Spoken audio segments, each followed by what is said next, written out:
I came out here knocking on doors with a couple of friends, deciding that we wanted to make a difference for a candidate that we believed in. And crisscrossed here in Ringgold and Decatur counties. I remember spending New Year's Eve at Terrible's Casino somewhere around Osceola. I remember a lot of Super 8s. And I remember spending caucus night in Murray, which I think is not too far from here. And having a chance to see for myself this part of the democratic process. There was a basketball game going on that didn't pause for the selection of a nominee for the presidency that was happening in the next room over. But just seeing how American life in these communities matched up with this enormous process of the presidential election, and being made to feel so welcome by the people that we met in communities like Mount Ayr and Murray and Creston and Lamoni and some of the other areas around here. So it's such a treat to be back. I also want to mention another reason why that trip that my friends and I took out here 12 years ago was so important in my life, and it was that it settled a question that I'd been turning over in my head for a long time. I'd been turning over in my head for years the question of whether I would join my family's tradition of serving in the military.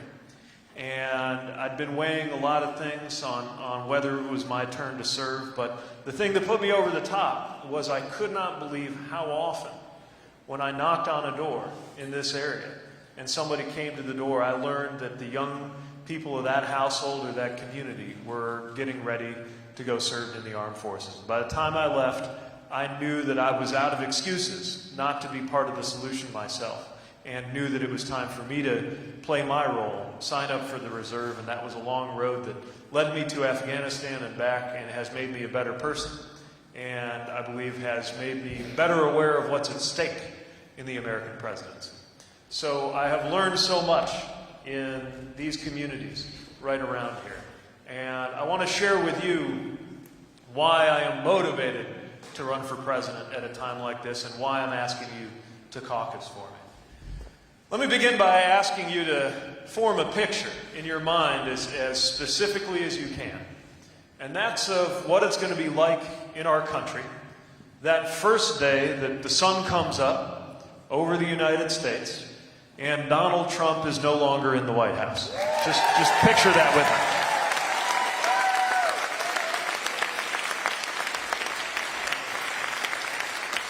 I think a lot of us are ready for that day. Just to have the chaos in the rearview mirror, to have that fear of wondering what the tweet from the Oval Office will be today when we turn on the news behind us.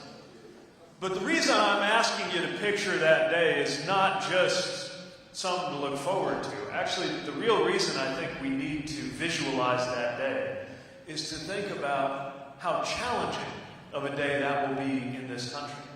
All of our problems aren't going to go away on that day.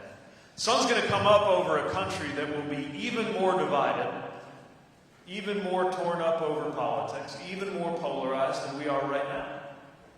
Crying out for unity and for healing. And at the same time, something else will be true, which is that the issues that got us to this point, crises, in our economy, in our communities, in our climate, those will be there waiting for the next president to deal with them. They're not taking a vacation for the impeachment process. They're not taking a break for the Trump presidency. Think about what that means in terms of the work before the next American president. We're going to need a president who can lead the country to deal with those big issues with meaningful, bold, and swift action. And we got to do it in a way that's actually going to unify, not divide, the American people. That is why I'm running for president. I'm running to be the president who can pick up the pieces, guide the American people in the same direction, and do it toward the greater purpose of getting these big things done.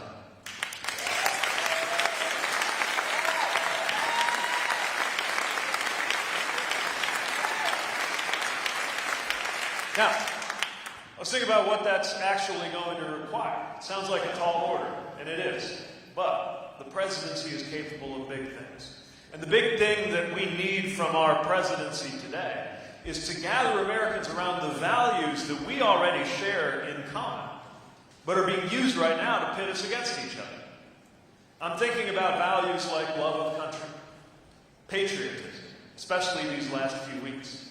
But I'm not talking about the cheap nationalism of hugging the flag or thinking that it's pro-military to cancel the judgment of military justice and pardon somebody who was turned in by his own soldiers for committing a crime. That's not the kind of patriotism I'm talking about.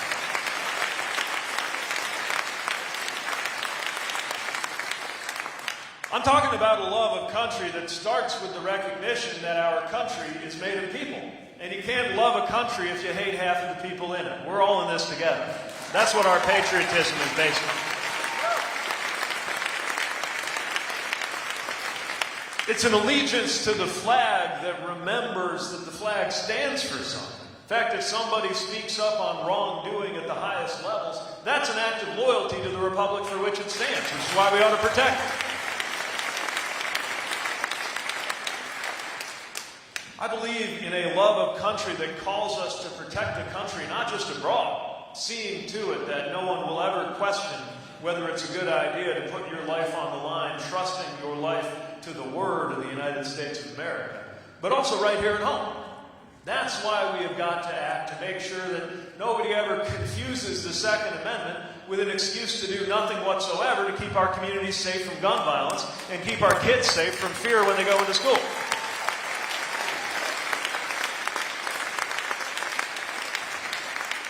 And yes, that means protecting our future, which is making sure that all of America, including, perhaps especially rural America, is called to be part of the solution as we rise up in a national mobilization to confront climate change as the security challenge of our time and lead the rest of the world in doing something about it before it's too late.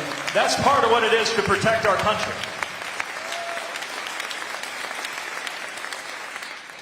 Thinking about values that can bring us together, but they're using them to pit us against each other. That's what I'm worried about with faith, too. Because faith could be something that brings us together. Now, this country was built on the idea that we have freedom when it comes to matters of faith. That this country belongs to people of every religion and of no religion equally. That is a core principle of the Constitution. I'm also offering those who are guided by faith the opportunity to have a White House that you wouldn't have to look at on the news and scratch your head and ask yourself, wait a minute, whatever happened to I was hungry and you fed me? I was a stranger and you welcomed me. Do this for the least of these. That's our obligation.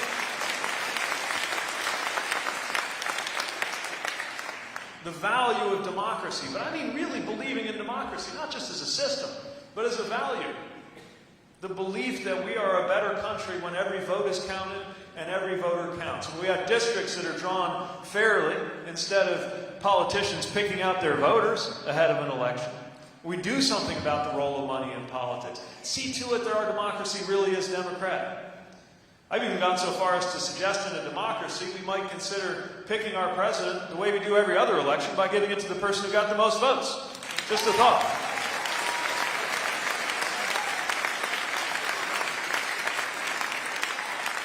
And I'm thinking a lot about what it would mean to have a president who guides us forward in the name of freedom. But not freedom the way some folks see it now, that's just cutting every regulation and tax you've ever seen. I'm not talking about Amazon's freedom to not have to pay any federal income taxes at all on their billions of dollars in profits next year. I'm talking about our freedom to live a life of our choosing. That is why we need to make sure that sometimes, yes, the government gets out of the way. I believe that whatever your personal views are, the time is now to get government out of the business of dictating to women what their reproductive health care choices ought to be.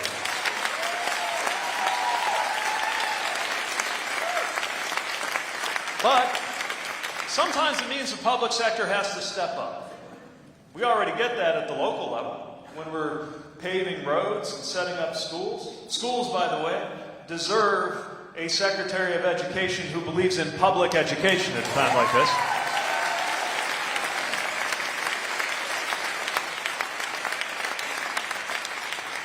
It's also why we got to do something about health care, because you're not free if you don't have health care. That's why I'm calling for Medicare for all who want it. We take a version of Medicare.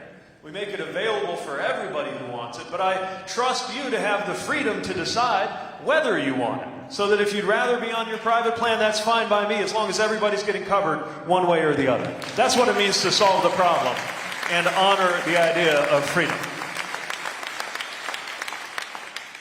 These are the values that could guide us toward dealing with our toughest problems as a country. Problems like climate change that won't get fixed without all of us. Problems around racial inequality that will drag down this entire country if we don't do something about it in our time. Problems like our failure as a society to treat addiction and mental health and talk about them as openly as we do physical health. The time has come to rise and meet that problem.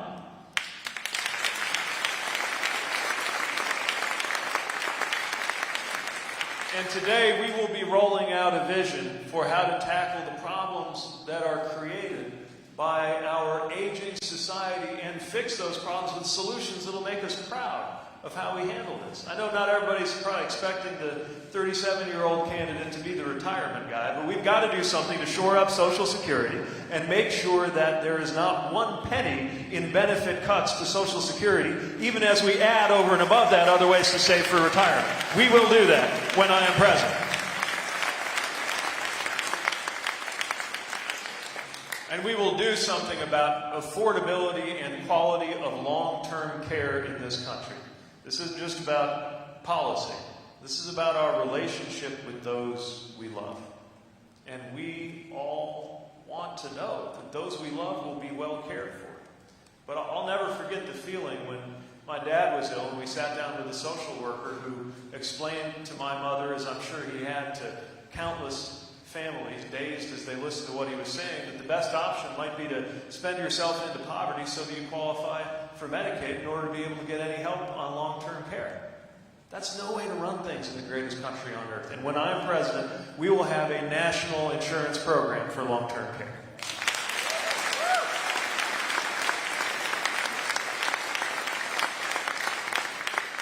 I'm offering a presidency where we can come together and do big things. And also a presidency, this is another public health benefit I'm putting forward, where you can look at the news and see the White House and feel your blood pressure going down a little bit instead of up through the roof. Feel a little bit better about what's going on in this country. But more than anything else, it's building up a sense of belonging in this country. Folks are being told they don't belong. The message is going out to different people in different ways because of how you look, or because of who you love, or because of the disability, or the language you speak at home, or how old you are, whatever it is. Everybody's hearing it in a different way, but everybody's getting this message: you don't belong. And I believe that is propelling so many of the problems in the life of this country, and we got to fix it, and we can. It is the message of this campaign that we are recruiting everybody to be part of this. Progressives, yes. Moderates, for sure. And I see an awful lot of what I like to call future former Republicans out there who need to know they are welcome in this movement that we're building. More than welcome.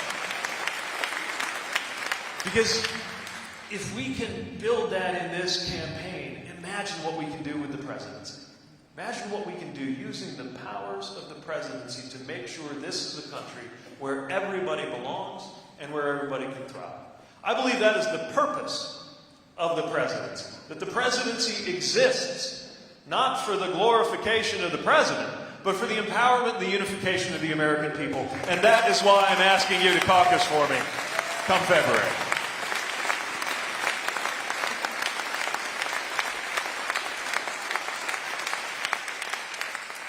Now, our numbers have grown as this campaign has developed from the 4 people in a small room that we had in South Bend at the beginning of this year, but it's never too large of a room to have a conversation. So we got some folks with microphones, and if you'd stick your hand up, we'll call on as many as I can so that we can have a conversation about where our country and our communities are headed. Yes, ma'am.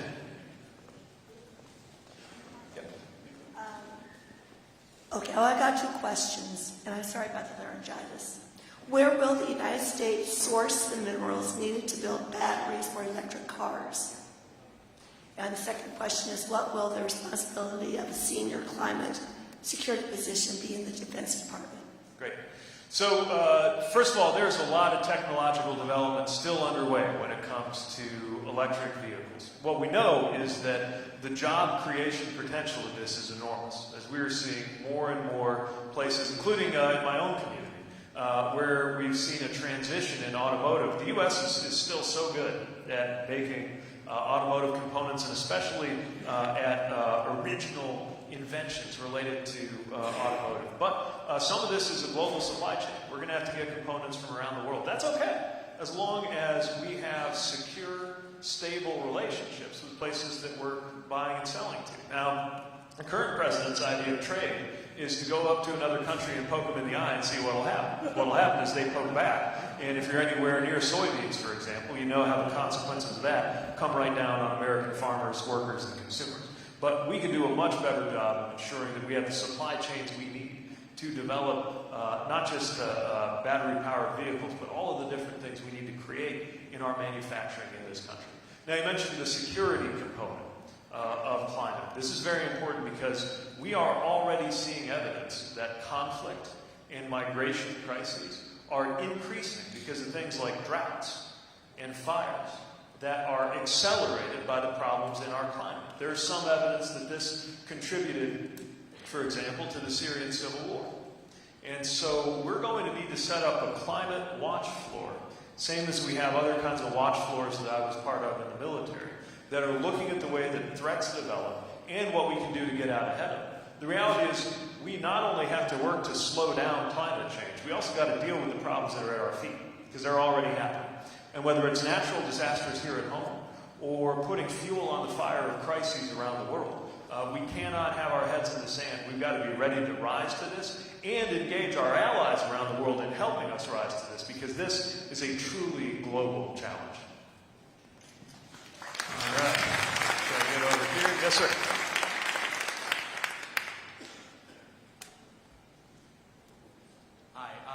My name is Greg Cullen. I'm a family physician from a small town about an hour from here.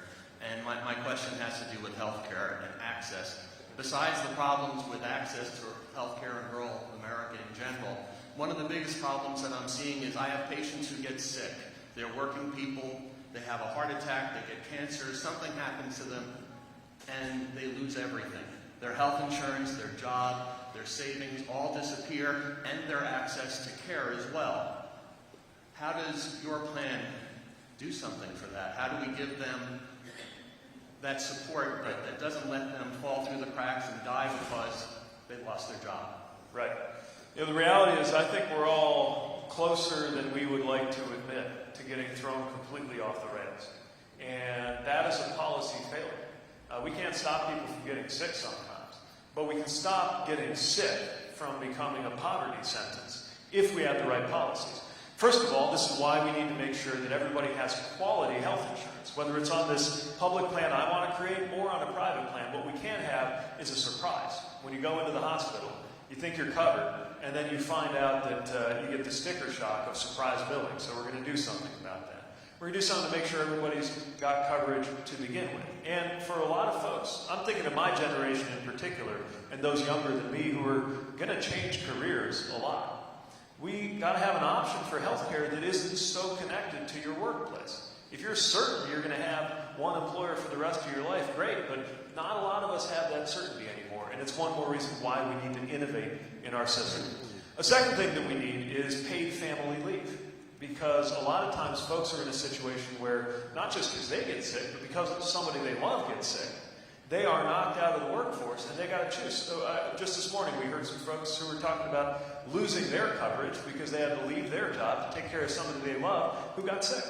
It's why we need better coverage for long-term care, but also why it would make such a difference to have paid family leave. I delivered it for our employees in the city of South Bend. Now we got to make sure we have it across the country.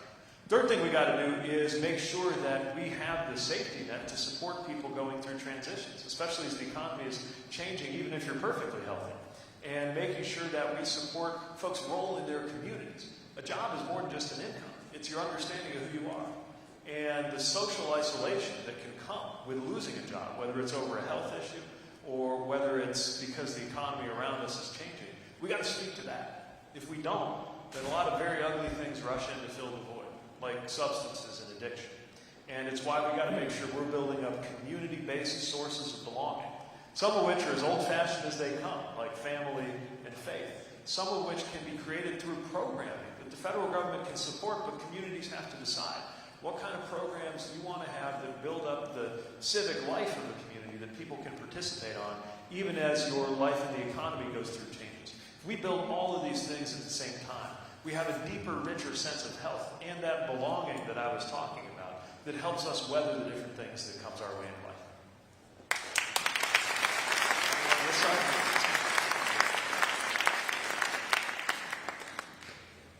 Hi, Pete. My name's Susie. You're doing a good job. Thank you.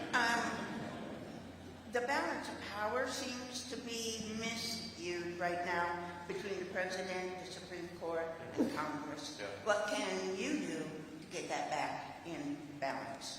Great question. So, first of all, a lot of it, as far as the White House, is what you don't do. It begins with having a president who respects the laws and the Constitution of the United States and doesn't think it's above the law.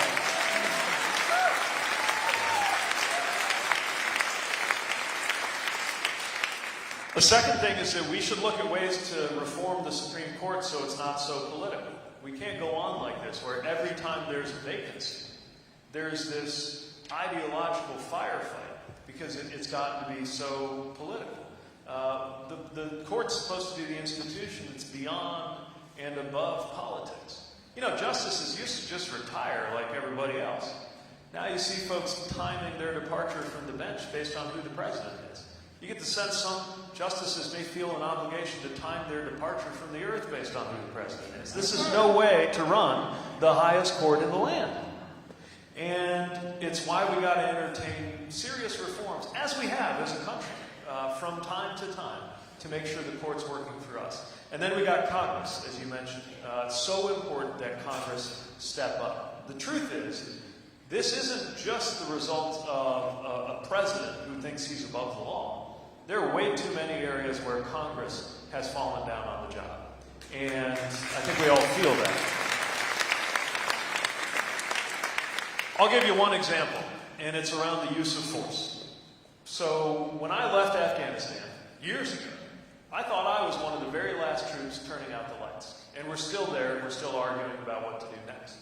Now, when there is an authorization, a congressional law authorizing the president to go to war, lately they've been open-ended.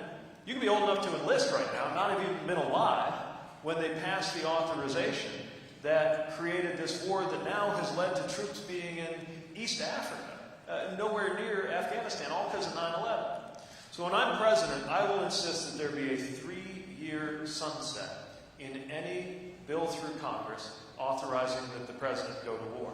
So that if the president really needs to keep troops somewhere, okay, but you got to go to Congress and make that case. And Congress has to be willing to take that case up. If folks from Union County can sign up and be willing to summon the courage to go overseas and serve there, then people in Congress ought to be able to summon the courage to take an up or down vote on whether they ought to be there in the first place.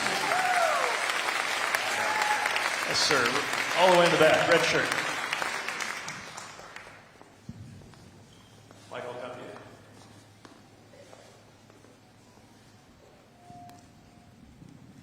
Hi, Pete. My name is Susie. Sorry. I have a question for you about your plans for the economy you had rolled out and introduced. Could you just tell us real quickly about that, please, given that we're in the Midwest and there is a different kind of economy here and pressures here? Absolutely. And thanks for raising this, because I know the stock market's going up, and that's great. But I don't think all of us feel like the economy is off the charts great for us right now. Matter of fact, the way our incomes have gone is nowhere close to the cost of education and healthcare and saving for retirement. Something's got to give. So before we get into the really complicated stuff, let me say something very simple. In our economy, the number one problem is people aren't getting paid enough, and we've got to do something to raise incomes and wages in this country. Another thing we got to do is make sure workers are empowered.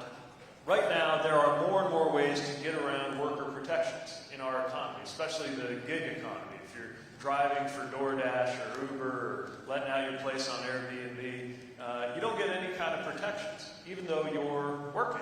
You're doing work. To me, that makes you a worker. And so we've got to take away the ability to sneak around the right to organize and the need for labor protections that a lot of these companies have figured out a way to do. We've also got to make sure that we are investing in the growth of rural communities. How do we do it? There's a whole bunch of things we can do. We could invest in regional innovation hubs to support the kinds of work that's going on already in our communities but needs a leg up. We've got to make sure that we're supporting farmers dealing with consolidation, where you got fewer and fewer places to buy from and fewer places to sell to. Not to mention lifting this problem of a trade war that's hitting our agricultural community so hard. But also, we got to make sure that it's just a better quality of life. That's why we got to ensure that you don't see the departure of maternity units and hospitals like we've been seeing. We actually have to fund rural health care in order for everybody to be able to thrive. And we've got to make sure that broadband is available in every part of this country. And I've got a plan to get it, whether it's through fiber or through wireless, to every home in the United States. Because as our economy is growing, it's not going to be possible to thrive without it for much longer. We take all of these steps, we're going to have an economy that actually works for us instead of just numbers on a page. And we can't lose a moment in getting that done.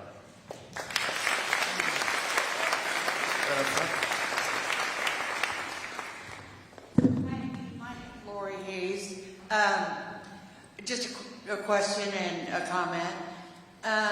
We have 17 candidates in the field. Did have the top 5 of you being number 1 in Iowa and New Hampshire.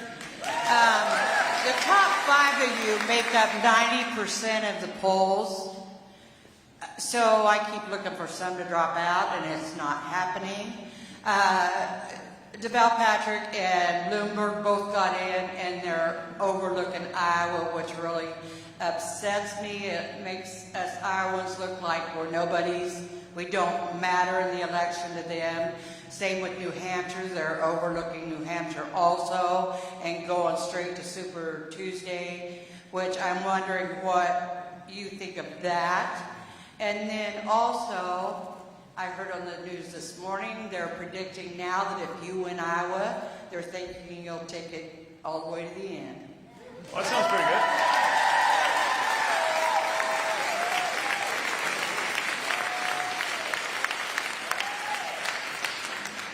Well, I'll say this.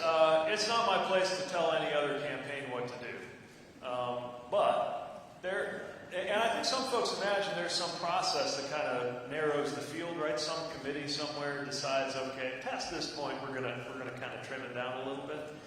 But that committee actually, it's you, right? Because there's only so many tickets out of Iowa, and I'll tell you, I can see as a candidate who's been at this for almost a year how seriously you all take the responsibility that comes with being an early state. And we feel that in New Hampshire, we feel that in South Carolina, we feel that in Nevada. But as the very first in the nation, you get such a big say on who gets to move on. I feel like you're kicking the tires and poking and prodding us every which way, and it's a healthy thing. Because it's like a vetting committee before you're hiring somebody. Before you hire one of us, and trust us with your money and your lives. You want to really make sure you understand everything that we have to offer. And I value that. It's part of why I'm here. And I believe that it's the right way to run a campaign, too. As for that last bit, look, we got a lot of work to do in a lot of states, but I believe that if Iowa supports it, that will put us on the trajectory straight to the nomination and to the White House. And very much hoping that prediction comes true. All the way in the back.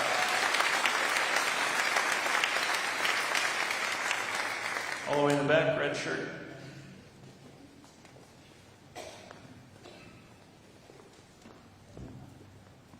Hey, my name is Lee Normando, and I got a question about something you said earlier. Yep.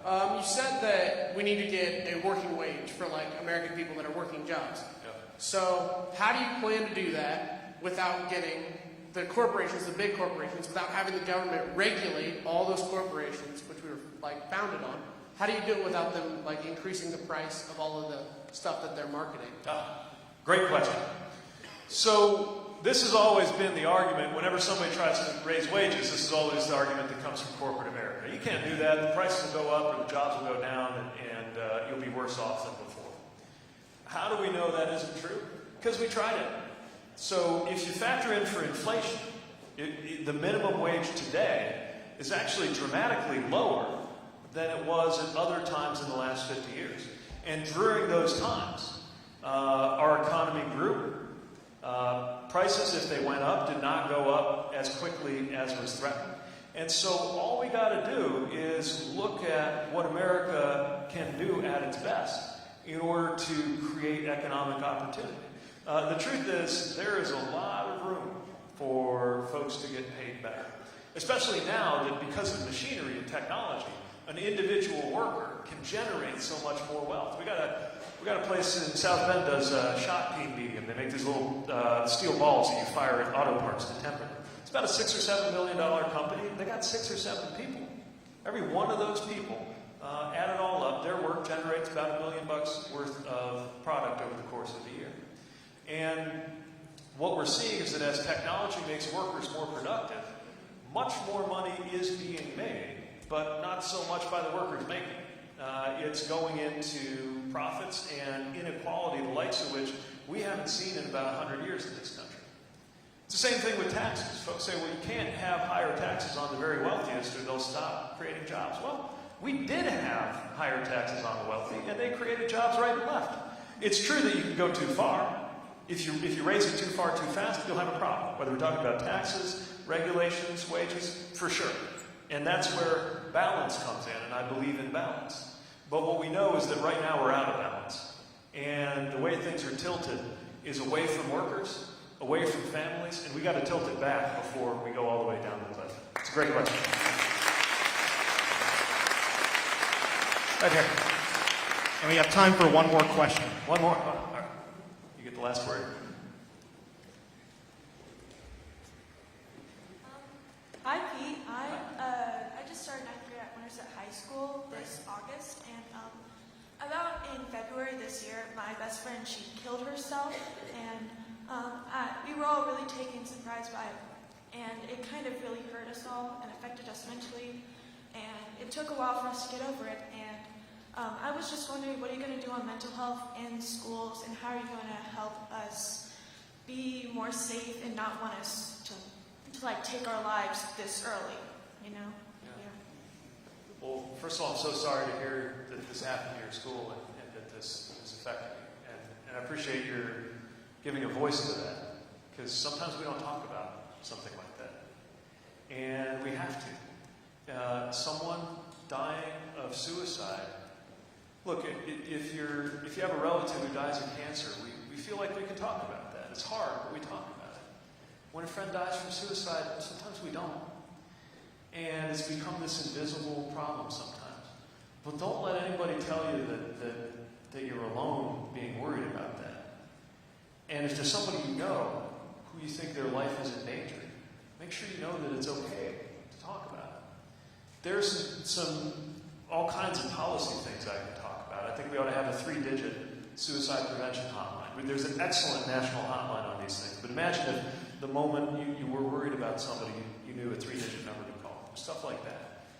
Making sure we got more providers. Making sure that whether it's Winterset or anywhere else, that it was as normal to have a psychiatrist or somebody trained in mental health issues as it is to have a nurse. Sure, we got counselors, but half the time the counselors are tied up doing test administration and other things. They're spread too thin to begin with.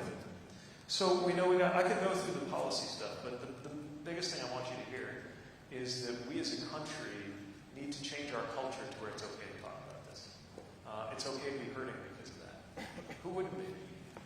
And when somebody else you know is hurting, that's a chance for us to have a conversation about how to make sure there's a sense of belonging in this country, to make sure that we wrap our arms around anybody who's in danger. Same as if you knew they were getting sick from anything physical. This is about how we take care of each other. Just like the long-term care and elder care stuff I was talking about. And I'm sorry that this has to be on your mind as a student, because there's enough to think about when you're in high school. It's not easy.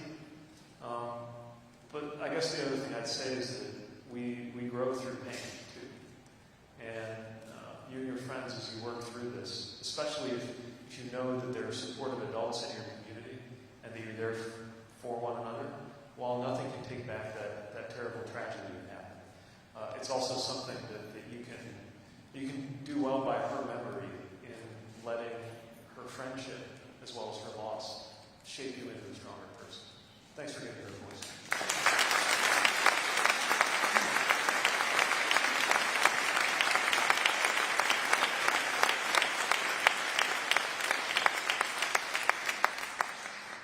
And what a note to end on. As we think about what's at stake in an election, I know the way it is now, you'd think it was a football game sometimes. I mean, the ups and downs they get talked about like it's just kind of a blood sport to entertain people, right? This is our lives. If we get things right, our lives go better. This is what politics is actually about. It's not about the politicians. It's not about the tweets. It's not about the polls. If we as a country come together and do a better job taking care of each other, if we build up the sense of belonging, we're saving lives. We're saving futures. We're saving communities. That's why I'm in politics. That's why I believe that it was worth running for office. You only do it out of some sense of hope. That sound mad right? There's a place called Hopeville. How long? Not far from here. Everybody from there? I'm really curious about the existence of a place called Hopeville. Because I've been thinking about this thing I've noticed in newsprint, in the stories that they write about campaigns and candidates, where they took the word hopeful. Do you notice this? They took the word hopeful and they turned it into a noun. And they use it as another word for a candidate. Like, I'm a presidential hopeful. That's what they call us when we get on the debate stage. And I think it's fitting because running for office is an act of hope. You only do it if you believe that if we make better decisions in those big white buildings in Washington, D.C., that our lives will get better. And I think being involved in any way is a form of hope. I think coming to watch somebody like me speak is an act of hope. Going to caucus is an act of hope. Volunteering, for sure, for a candidate that you believe in is an act of hope. There was a kind of hope that propelled me and a couple of buddies to rent a car out of Omaha and drive it to Creston and have a whole new life experience. And when I ask you to caucus for me, when I ask you to become involved in this campaign, if you believe in the message, to remember Sam's phone number and text him, and really text him at any time, middle of the night, he won't mind. That it's propelled by a sense of hope that we can do better. I know that this is that hope went out of style because we're in such a tough time right now as a country. But I believe that a few years from now, we could look back at this upcoming year, at 2020, with a sense of pride. That we could look back and say, all right, things got pretty rough in this country. Things got pretty rough in our communities, in our neighborhoods, in our schools. But look at what we did next. Look at how we came together to make sure that Thanksgiving dinner isn't a minefield anymore, that we know what we have in common more than the politics divides us. Look at what we did to make sure that rural communities could grow and thrive. Look at what we did to create an economy that actually works for us. Look at what we did so that we didn't have to wonder whether the climate would support a future generation. We could look back on 2020 and be so proud. And what I'm asking of you is to help me build that future and to start now, because there's not a moment to lose. This can't wait 4 years. This can't wait 10 years. We got to act right now, and with your help, we can do it. Are you ready to share that sense of hope in your community, among your friends, in your school, in the name of getting things better in this country? And are you ready to turn the page toward a different time in our country? Iowa, I believe that you will make me the nominee and the next president of the United States, that we will make history together, and I will work every day to make you proud. Thank you for taking time to be here. Thank you for caring about our country so much, and I will see you on the campaign trail. Thank you. Thank you. Thank you so much.